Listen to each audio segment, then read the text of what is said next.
Hello, welcome to another mini vlog. ಶನಿವಾರ ಬೆಳಗ್ಗೆ ಬೇಗ ಎದ್ದಿದ್ದೀನಿ.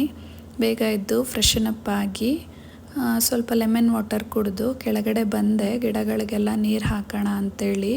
ಚಳಿಗೆ ಗಿಡಗಳು ಕೂಡ ಸ್ವಲ್ಪ ಬಾಡಿರೋ ಹಾಗಾಗಿತ್ತು. ಹಾಗಾಗಿ ಇಲ್ಲೆಲ್ಲ ಗಿಡಗಳಿಗೆ ನೀರು ಹಾಕ್ತಾ ಇದ್ದೀನಿ. ನೀವು ನೋಡ್ಬೋದು ದಾಸವಾಳ ಹೂವೆಲ್ಲ ತುಂಬ ಚೆನ್ನಾಗಿ ಬಿಟ್ಟಿದೆ. ಇದು ಆನ್ಲೈನಲ್ಲಿ ತರಿಸಿದ್ದೆ. ಈಗ ಸ್ವಲ್ಪ ಗಿಡಗಳನ್ನ ಬರುತ್ತೋ ಇಲ್ವೋ ಅಂತ ಡೌಟ್ ಇತ್ತು ನನಗೆ. ಬಟ್ ಎಲ್ಲ ಚೆನ್ನಾಗಿ ಬಂದಿದೆ, ಹೂವು ಕೂಡ ಬಿಡ್ತಾ ಇದೆ. ಹಾಗಾಗಿ ಖುಷಿ ಆಯಿತು. ಇಲ್ಲಿ ನೀರು ಹಾಕಿರೋದೆಲ್ಲ ಮುಗಿಸಿ ಮತ್ತೆ ಮೇಲಕ್ಕೆ ಬಂದೆ.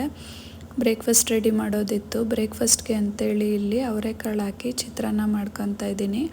ನಾರ್ಮಲ್ ಚಿತ್ರಾನ್ನಕ್ಕೇನೆ ಸ್ವಲ್ಪ ಇಸ್ಕಿದ ಅವರೆಕಾಳು ಹಾಕಿ ಚೆನ್ನಾಗಿ ಫ್ರೈ ಮಾಡಿ ರೈಸ್ ಹಾಕಿ ಸ್ವಲ್ಪ ತೆಂಗಿನ ತುರಿ, ನಿಂಬೆಹಣ್ಣು, ಕೊತ್ತಂಬರಿ ಸೊಪ್ಪು ಹಾಕಿ ಮಿಕ್ಸ್ ಮಾಡಿದ್ರೆ ಟೇಸ್ಟಿಯಾಗಿರುತ್ತೆ. ಯಾರಿಗೆಲ್ಲ ಅವರೆಕಾಳು ಟೇಸ್ಟ್ ಇಷ್ಟ ಆಗುತ್ತೆ ಅವರಿಗೆ ಇದು ಕೂಡ ಇಷ್ಟ ಆಗುತ್ತೆ. ಟ್ರೈ ಮಾಡಿ. ಅದಾದಮೇಲೆ ಚಾರ್ವಿಗೂ ಕೂಡ ತಿನ್ನಿಸಿ ಸ್ಕೂಲಿಗೆ ಡ್ರಾಪ್ ಮಾಡೋಣ ಅಂತ ಹೋಗ್ತಾ ಇದ್ದೀನಿ.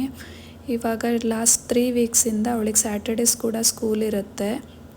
ಅದು ಯಾವಾಗ ಸ್ಕೂಲಿಗೆ ಹೋಗ್ತಾಳೋ, ಅದು ಯಾವಾಗ ರಿಟರ್ನ್ ಬರ್ತಾಳೋ ಗೊತ್ತೇ ಆಗೋಲ್ಲ. ಯಾಕಂದರೆ ಅವಳಿಗೆ 3 ಅವರ್ಸ್ ಮಾತ್ರ ಸ್ಕೂಲ್ ಇರೋದು. ಈಗ ಹೋಗಿ ಈಗ ಬರೋ ಅಷ್ಟೊತ್ತಿಗೆ 3 ಅವರ್ಸ್ ಆಗುತ್ತೆ. ಅಷ್ಟೊತ್ತಿಗಾಗಲೇ ಸ್ಕೂಲು ಅವಳದು ಆಯಿತು ಟೈಮು. ಮತ್ತು ಅವಳನ್ನು ಪಿಕ್ ಮಾಡಿ ಮನೆಗೆ ಕರ್ಕೊಂಬಂದೆ. ಸ್ವಲ್ಪ ಬಿಸಿ ಬಿಸಿ ರೈಸ್ ಮಾಡಿ ತುಪ್ಪ ಹಾಕಿ ಚಟ್ನಿ ಪುಡಿ ಹಾಕಿ ಅವಳಿಗೆ ತಿನ್ನಿಸಿ ನನಗೆ ಅಂಥೇಳಿ ಸ್ವಲ್ಪ ರಸಮ್ ರೈಸ್ ಮಾಡ್ಕೊಂಡಿದ್ದೆ. ಚಳಿಗೆ ಚೆನ್ನಾಗಿರುತ್ತೆ ರಸಮ್ ರೈಸ್ ಅಲ್ವಾ. ಇದಾಗಿತ್ತು ಇವತ್ತಿನ ವ್ಲಾಗ್. Thanks for watching. ಹೀಗೆ ಸಪೋರ್ಟ್ ಮಾಡ್ತಾಯಿರಿ.